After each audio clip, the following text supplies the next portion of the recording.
Why did you increase the millage rate? This is really for all the incumbents, but since you're the one here again, you get the brunt of it. Why did you increase the millage rate for property owners when presumably you are raising more revenue from all the business development? And also, you stated there was a budget surplus last week. Why not lower taxes in that case? Okay, to answer that question, as I stated earlier, I was one of 2 council members not to raise taxes for the city. The county does a reassessment of your property and the businesses on a tax basis. And at a certain amount, they roll that money back to the individual cities based upon their population. So Duluth received about $300,000 back into our coffers. In the past, we have always just kept that and used it for city functions. I was proposing this year, along with another council member, to roll that money back to the citizens, or at least to split it 50-50 or some variation thereof so that we could share, give back to you, and also keep some. Because we've got a lot of needs in the city. We've got a lot of maintenance issues. We've got a lot of things going on where we need the money, obviously, just the same as y'all do. So I was willing to come up with something to give you back a portion of that. The county is the one that raises those taxes and sets those money. That's not city-based. What's the second part of that question? Since we have,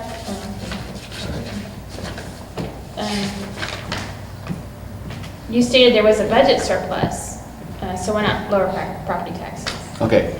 No, there's not a budget surplus. We could not meet our budget, and we haven't for the last couple of years. We fall back and we use the reserve money that we have.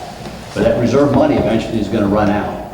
So that was part of the reason also why the discussion was made to keep the money into the city to go forward with what we need for our expenses. We're trying to get to a balanced budget, but as you know, prices of everything goes up, things need to be maintained. The city's got some older areas and different projects that are, needing repairs, so we need the money for various things. But we had to dip into our reserve money and have, like I said, for a couple of years, but we are eventually making those lines come closer together. But I don't know where they got that, but we did not have a surplus in the budget. Okay, thank you. You might as well stay standing.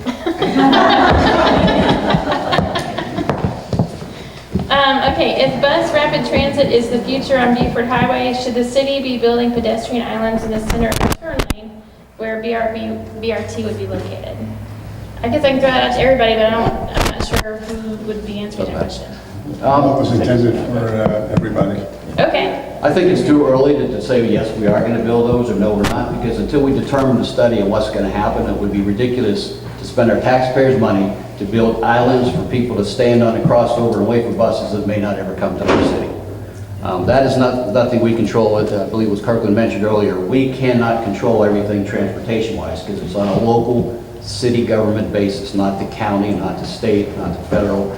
So we have to wait and see what the studies are, what they propose. We do work with the ARC continuously. I'm sorry, I don't know who the ARC is. ARC is the Atlanta Region Commission. Okay, thank you. We work with them extensively and join hand in hand as partnership with them. But again, like I said, why would we build something that may or may not ever get used? You'd be the first one to shoot us all down for that. So, okay. Does anybody else want to comment on that? Okay. Okay. This one is for Kirkland. Mr. Kirkland. Okay. What have you done or contributed to the city of Duluth, and are you a current homeowner or taxpayer in the city of Duluth? Well, currently I'm not a homeowner in the city of Duluth. I live with my family. Am I a taxpayer? Most definitely I'm a taxpayer. I pay for city services just like anyone else. What have I contributed to the city of Duluth? Like I said, I've been involved and volunteered for a number of years. I served one 3-year term on the Zoning Board of Appeals where we took cases that dealt with things, stream buffers, people's decks, a couple private schools around the River Green area. And those were decisions that had a direct impact on the quality of life of people. I also served a little bit on the Urban Redevelopment Authority, not as quite as active as the Zoning Board of Appeals, but the biggest case we had, we created a tax allocation district, or a TAD. You create that through the Department of Community Development. And in that TAD, it created opportunity districts, both on Beaufort Highway and Pleasant Hill. and you can only create a TAD in areas that are impoverished. I believe it's at 20% in that ballpark poverty. And it's a way to, I guess, incentivize business owners, usually people, bigger businesses, to come to that area. So we did do that. I can't remember what year that was. That was 2013. And I think that was a big contribution to the city. Also, too, I served on the Citizens Budget Advisory Commission in 2016, last year. And we made some good recommendations to the city that the city later adopted. You know, one of the recommendations we made were to increase the code enforcement officers. So the city moved forward with that. So I definitely, like I said before, I've been an involved member with this community. I think I've definitely contributed to this community.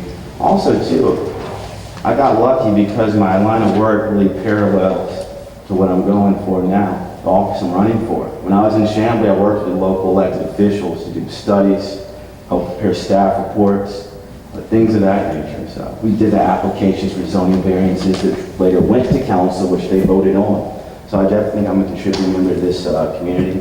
I got the experience ready to rock and roll, do well in the job on day one. Thank you. Thank you, Mr. Carter. Okay, again, this is for the incumbents. It says we had to pay for this location to hold this forum. Why haven't any of you prioritized having free community meeting space inside City Hall during all your long tenures on the council? Or really, I would add to that, any space anywhere. There's really not a affordable place for small community groups to meet. So can you speak to? As far as offering opportunity to meet, once a quarter we have what we call a chat with council. It's stationed at different places within the city. We had it at Dunkin' Donuts one Saturday morning. We've had it at the City Hall. We've had it at W.P. Jones down at the lodge down there. We've had numerous locations where we opened up the opportunity for the citizens to come before the mayor and council to express their concerns, their desires, their needs. A lot of times we've had displays on hand showing what we were developing or what was being proposed or what we were looking at. Opportunity for people to come and stick little stickers on where they voted, what was most important to them. That's how our dog park became one of our major projects. We had a couple of things on the agenda. We put these all out there. We let the citizens come and speak. Actually, one of those chats with council was at the river area down there, and we showed them the dog park, and people wanted that. And it's become a great asset to our city, for those of you who have animals. But we do offer the opportunity for that. And as far as renting this place, I knew nothing about this other than the fact that I got an invite to come here to speak. We're not asking you to pay for this space tonight. We would like to be able to meet at places. Yes, of okay. course. But we do offer opportunity to come. And not only, you don't have to wait once a quarter to do these chats with council thing. Our council meetings are held on the second and fourth Mondays of every month. The second Monday is a council meeting where we vote and decide things and discuss. But we have a part at the end of it where it's open to citizen comments. You come and complain about something in your neighborhood. You come and complain about something that you don't like, or you praise us for something we did do good. And then we have work sessions on the fourth Mondays, and a fifth Monday, if there is one in a month, we have an additional one. But there's opportunity before those work sessions, again, for citizens to come and give some time to question us or give us something that is a concern of theirs. So there is more opportunity other than just the chat with council. And also at any time, you can call me, you can call any of our council members, you can call the mayor, you can call the city clerk, you can call our city manager. You know, everybody's got phones, pick them up, use them. If you got something that's bothering you, don't wait for something. Come out there, be assertive yourself and contact somebody. I walk into Kroger's and Publix all the time and I get stopped, I jokingly say I don't work weekends or evenings, but I do. I end up stopping, I talk, and I discuss the issues or whatever, and I hear you out and I listen, and I take those concerns and things back to our council meetings and to our work sessions. Thank you. Okay. Stephanie? Yes, Mr. Singh. So, personally, I would like to take a different approach. Because every building in the city, we pay for it. Right? We pay for it. So, giving there's also perimeter of it. Meaning, when you have facility open for citizens, now the city staff need to be there, right? Because in 2015, we have there's a group of volunteers. We host the International Food Festival, Taste of Taiwan. And we have wonderful partnership with City of Duluth. We bring international chef come to Town Green, and we showcase the ethnic culture.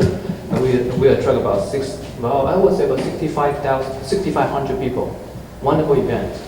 And one thing I do learn is that we, as an event organizer, we need to pay for the staff, city staff, because they're including cleaning, including safety, so on and so forth. That's for large event.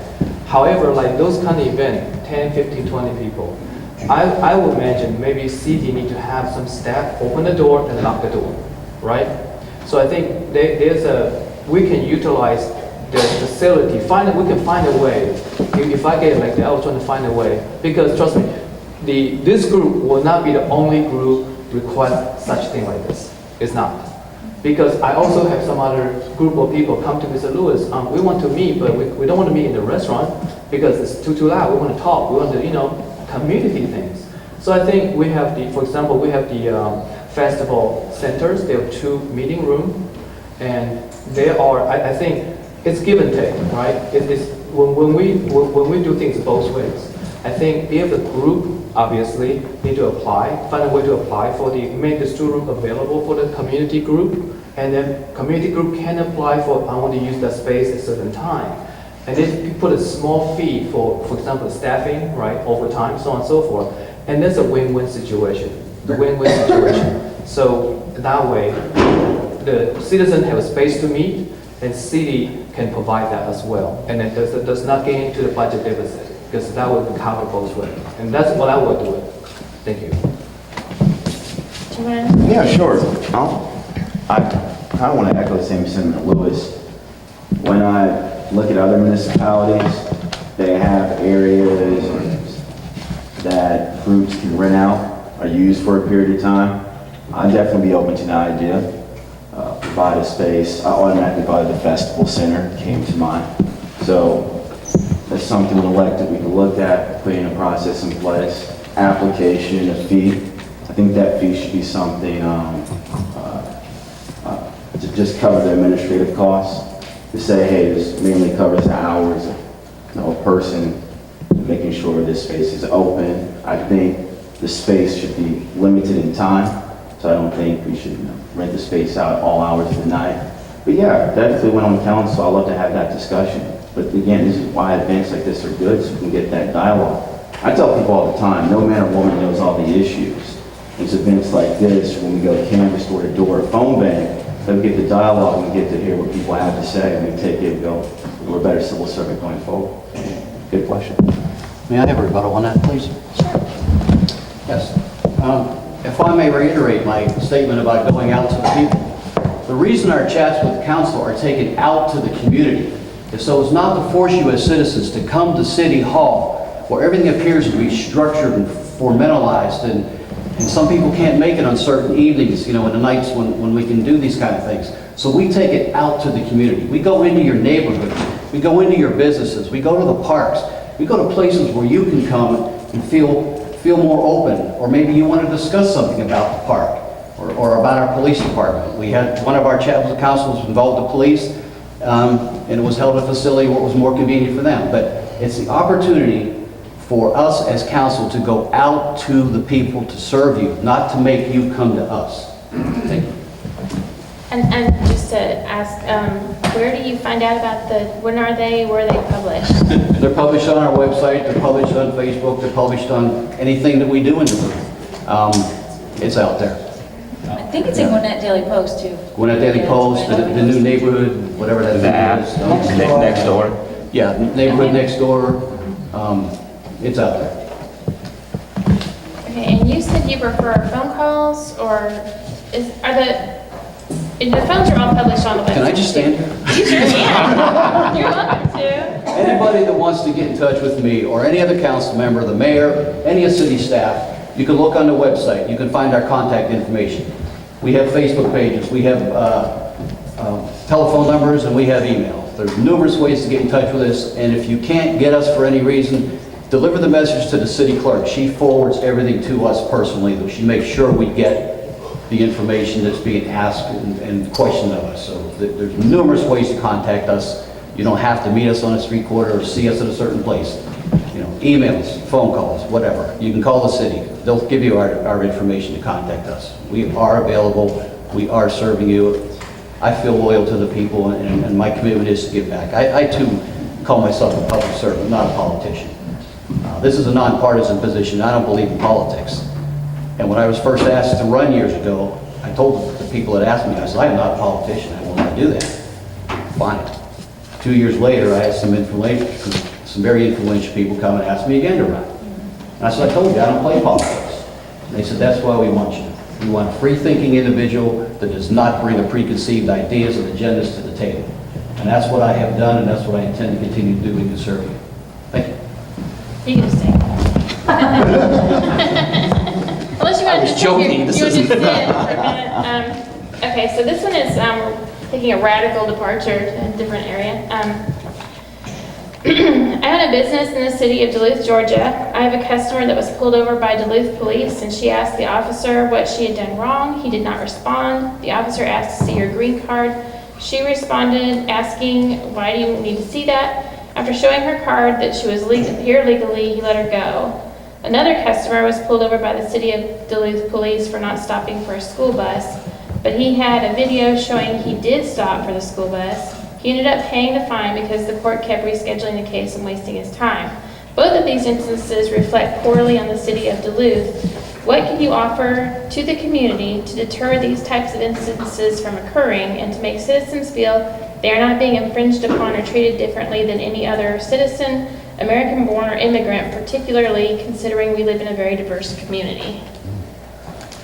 Okay, to be honest, I cannot answer that question entirely because I'm not in that car with that police officer. I don't know what he saw, what he observed, or why he pulled that individual over. But many of our police cars have tag readers on them. And if you're not familiar with those, you can be heading southbound on Buford Highway and the police officer is heading northbound, and these tag readers pick up your license plate. They can tell immediately if that car is stolen, or there's a wanted criminal in there, or if something happened that they need to pull that vehicle over. So maybe they're not speeding, maybe they're not weaving, but there's a reason that that officer was alerted to the fact to pull that car over. They just don't randomly pull cars over. I mean, why? This doesn't make sense. But in last year, we pulled our police officers off of our traffic detail on our corridor areas and put them more into your neighborhoods. They're patrolling your neighborhoods more frequently. You probably see them coming around, which is a good thing for you. Also, our police, we offer vacation house checks. If anybody doesn't know about that, look it up on our website. If you're going out of town, you can ask the police to come to your home. They will come and they will walk around your house, they will check your doors, they will check your windows, preferably at least once per shift, depending upon the calls that they're receiving in that particular time frame. But they will check your house, and that's a service that we offer to our citizens at no cost to you. Our police officers take required training every year to keep up with all the standards, all the ethics. They are good officers. They're out there to protect and serve you. They're not out to just randomly pull you over for any particular reason. And I'm sorry to hear that that happened, but I mean, if you want, we can look that up and dig way down in and find out why. But, you know, like I said, I was not in a car. I don't know those particular instances. If But someone we are- had that concern, what would you recommend as their path to find more information, or how do they move that forward? If this was more than a one-time occurrence, I would see that the proper authorities within the police department handle that properly on an individual basis, and either that individual would be reprimanded, or he would be called in, or he would have to explain himself, maybe receive additional training for... I'm sorry, I don't think I didn't explain myself well enough. What would the person who feels they've been mistreated, Yes. what would you recommend their next step be? What do they do? They should either contact the chief, discuss it internally with the police, or they can contact our manager, a city manager, or the mayor, bring it up at a council session. We do listen to everything that is brought before us. We don't ignore these issues. So again, they it's their requirement to take it to the next level. But we are the fourth safest city in the state of Georgia. So keep that in mind. You know, the traffic enforcement is what keeps crime coming into our city. The people that come up through Norcross and continue on to Swanee, they know when they go through Duluth, they better behave. They know we have a reputation. And I think that's good Well, for at least the y'all. speed traps are gone. Speed traps are gone. Yes, we had a reputation a few years back about that, but like I stated, we pulled the officers off the outer bound. We're not issuing tickets, but we're patrolling our neighborhoods more. And I had the opportunity to mention that I did the Gwinnett Neighborhood Leadership Institute. One of the requirements is a ride-along. So I chose to ride with the Duluth Police one night and the Gwinnett County Police another night to compare the differences. The Gwinnett County Police Department is very reactive. They would get a call for a speeder, a domestic dispute, something going on where they would react and they would go to it. The Duluth police are proactive. They're looking for things when they're driving around. They would go behind buildings where they had some recent suspicion, or maybe somebody broke in a couple of weeks before. They would go behind to check on things. They're looking for things, they're observant. I happened to be with an officer that an individual was weaving. So the officer said, if he goes over that line one more time, I got to pull him over. Sure enough, he went over the line and he weaved. So I had to sit in the car, I wasn't allowed out. But the officer comes back, he's just shaking his head, and he said, this is way back now, because Blockbuster was the business. The guy had got a couple of films to take home, and he was driving, and he was looking down, and every time he looked down in the seat, he was weaving. But he was not impaired, but the officer observed that something was wrong that didn't look right. So for his safety, he pulled him over. Probably scared the heck out of the guy, but it was a safety thing. And he observed something that wasn't natural, and he saw to it, proactive. Thank you, Mr. Dugan. Do either of you? Am I still up? Wish to, you can sit down. Do either of you want to respond to that? I think, So- well, okay. So what my personal experience and also my friends is I must say this, is Duluth police, they enforce the law equally and fairly. It doesn't matter you're Asians, African Americans, or Caucasian. If you're speeding, you'll get a ticket. We all know that. But in the same token, if a citizen experiences such things that it was described earlier, I will not ask you to call somebody else and let me know it didn't work out. I will tell you, call me. Because if I don't know about it, I cannot represent you. Because I am here to represent you. I am here to try to earn your trust to represent you. I cannot tell you to call somebody else representing you, me, calling me. So that way we can start investigation and see what is it? Is it a misunderstanding, or is an officer out of bound, right? Because I cannot say, just like Jim mentioned earlier, I cannot guarantee that thing doesn't happen because I'm not there. But if it is happening, I need to know about it. They need to be dealt with it immediately. That is my approach. Thank you.